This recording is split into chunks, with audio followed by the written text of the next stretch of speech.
Welcome to Zoe Stories. The curse transformed me into a girl overnight. It's quite the tale, John. Your factory, nestled in the heart of the Midlands, hums with the rhythmic clatter of sewing machines. The women, your skilled seamstresses, stitch together garments that dance between affordability and vibrancy. But then, a twist, defiance, curses, and transformation. A woman, dismissed for breaking the rules, casts her spell upon you, and suddenly, you find yourself in her shoes, or rather, her heels. The factory floor, once a bastion of femininity, now embraces you as one of its own. Perhaps this unexpected metamorphosis will teach you more than any regulation ever could. Ah, the delicate dance of discipline in your bustling factory. The women, like threads on a loom, require your firm hand to weave their productivity. Their chatter, a symphony of sewing machines, threatens to unravel the fabric of efficiency.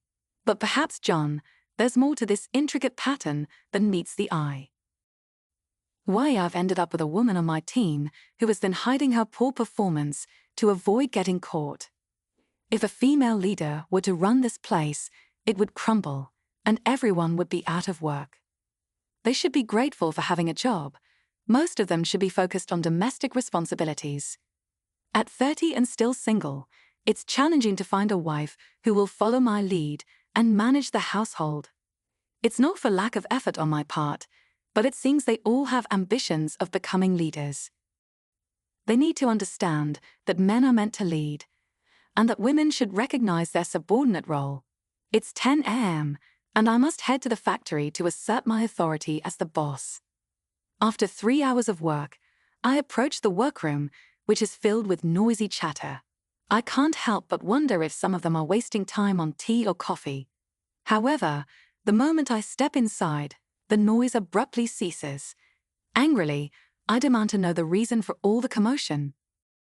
No one dares to speak as they sew and labor diligently, fully aware of the repercussions of getting caught. Some have already experienced the consequences. I walk around the floor, inspecting their work. When I notice an empty machine, I ask, "Where is the new girl?" They respond, "She went to the restroom, sir." I snap back, "You should know better. There are no breaks until 11. Just then, Ella walks in with a coffee cup in hand, taking a sip. I sternly ask, "What do you think you're doing, young lady?" "Ella, you went to the bathroom and grabbed a coffee on your way back. Didn't I make the rules about breaks clear when you started?" "I'm sorry, sir, but I really needed to go. Come to my office, Ella. I need to teach you a lesson about following the rules." Sitting at my desk, I look at you standing there. "Ella, you know you broke the rules, and I could fire you on the spot." "Please, sir," Ella pleads, "I'm a single mom with a small child." "You knew the rules and still disobeyed them," I reply. "However, there is another way, Ella. I could propose to you." Ella waits anxiously for what I call the final verdict. Leaning over my desk, I pull down her panties and give her a firm smack on each cheek. Then, I'll deliver a surprise where the sun doesn't shine, making sure they both turn nice and red. "Ella, you have no chance," he yells. "You and your kid will starve as you pack your bags today." "You're a terrible man, sir," Ella responds. "My family are wanderers, and I've hexed you. You'll experience the hardships of being a woman." I dismiss Ella's curse as nonsense and instruct her to leave the factory, assuring her that she will receive her pay later. Walking her to the exit, I scoff inwardly at the idea of a curse affecting me. What could she possibly do? Turn me into a woman? Ridiculous. Completing my work by 6 p.m., I return home unfazed by Ella's words. The curse fades from my thoughts as I continue to enforce discipline among the women for their mistakes.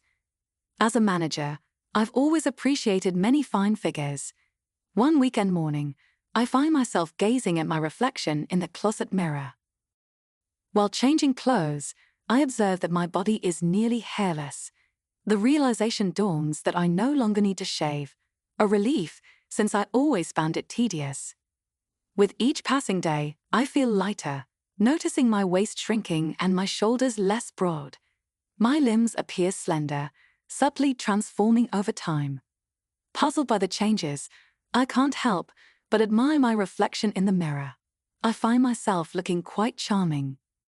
Intrigued by the thought, I imagine how nice I would appear with some lipstick on my lips. After finishing work, I visit the pharmacy and select a lovely dark red shade.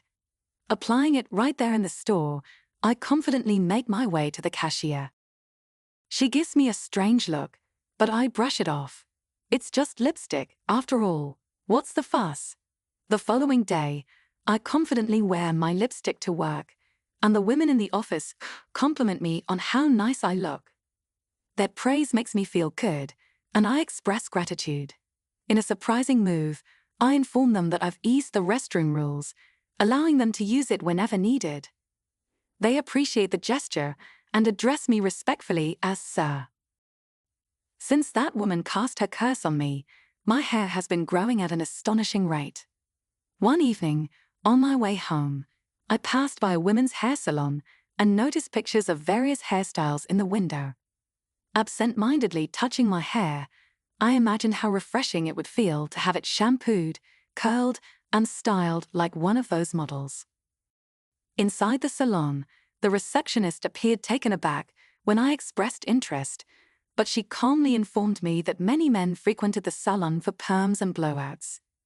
As her skilled hands worked their magic, I gaze at my reflection in the mirror.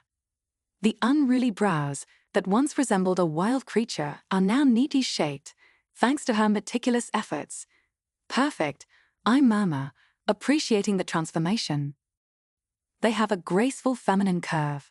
I look much better now, don't you think? I remarked. You know what else would enhance your appearance, dear? She suggested. What? I inquired, intrigued. Let me pierce your ears and adorn them with some exquisite silver earrings, adorned with tiny diamonds, she proposed. That sounds wonderful, I replied. In no time, both my ears were pierced, each adorned with a pair of sparkling silver earrings. I also noticed your nails, dear, she observed. How about a manicure and pedicure, with some fake nails and polish? I glanced at my nails, realizing they did look quite awful. Yes, please, let's do that, I agreed eagerly. She starts with my toenails and then moves on to my fingernails, skillfully attaching nail extensions. What color would you like for the polish, dear? She asks. I'll go with a dark red to match my lipstick, I decide. I felt a pleasant thrill as I touched my hair. The next day at work, the girls complimented me on my stunning new look. We decided to revise the rules, allowing more breaks for tea and coffee. I began to enjoy their company more, and they never needed any discipline. They behaved impeccably. One Sunday, I caught a glimpse of myself in the mirror and noticed I had tiny breasts.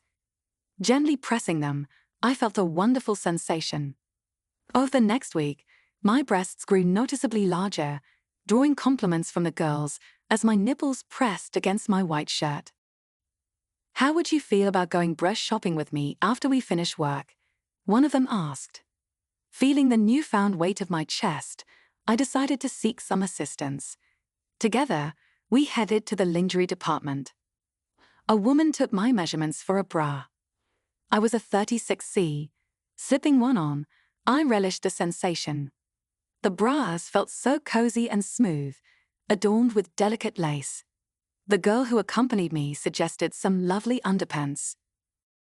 There was a wide variety in soft, silky fabrics, lace, and various styles and sizes. I followed her to the fitting room to try them on. As I dropped my trousers, she gasped in surprise.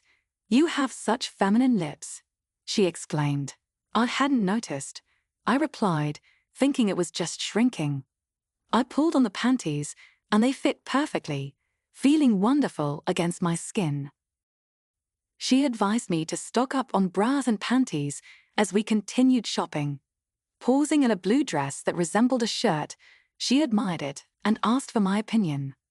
I fell in love with the dress and asked her opinion on whether I should purchase it. She enthusiastically encouraged me, mentioning how well it would complement my new bras and panties. Slipping it on, it hugged my curves in all the right places. Inspired, I picked out more outfits, leaving my old male clothes behind. The following day, I arrived at work in my fresh blue dress, adorned with a light blue bra and thong underneath. The hemline was a tad daring, but I reveled in showcasing my silky legs and feminine contours. My hair and makeup were meticulously styled, complete with lipstick, foundation, eyeshadow, and mascara. I accessorized with earrings and a necklace, completing the look with light blue heels. The ensemble made me feel absolutely radiant. As I greeted the girls in the morning with a cheerful hi, they couldn't help but compliment me, exclaiming how fabulous I looked. Unbeknownst to me, I had fully embraced womanhood as Ava, not just physically but also in my thoughts and emotions. Alongside the physical changes like menstruation, I found myself developing crushes on men, feeling a tingle of excitement and my underwear growing moist whenever a handsome man caught my eye. The women at work never spoke of the supposed curse that had been cast upon me by the hero. It never crossed my mind. Instead, I became a passionate advocate for women's rights and equal pay. Embracing feminism wholeheartedly, I attended a rally. Curious about what unfolds at such events, I wondered if I might encounter a man I could assert myself with, perhaps even developing a desire to sleep with him. Perhaps Ella would regain her position, but what kind of job would it be? As for the final consequence of the curse, that remained a mystery, lingering in the shadows of uncertainty. If you enjoyed my story, please give 100 likes for part 2. Thank you for joining us on another captivating journey through Zoe's stories. Remember to hit that subscribe button and turn on notifications so you never miss a tale. Until next time, keep exploring, keep imagining, and keep believing in the magic of storytelling. See you in the next chapter.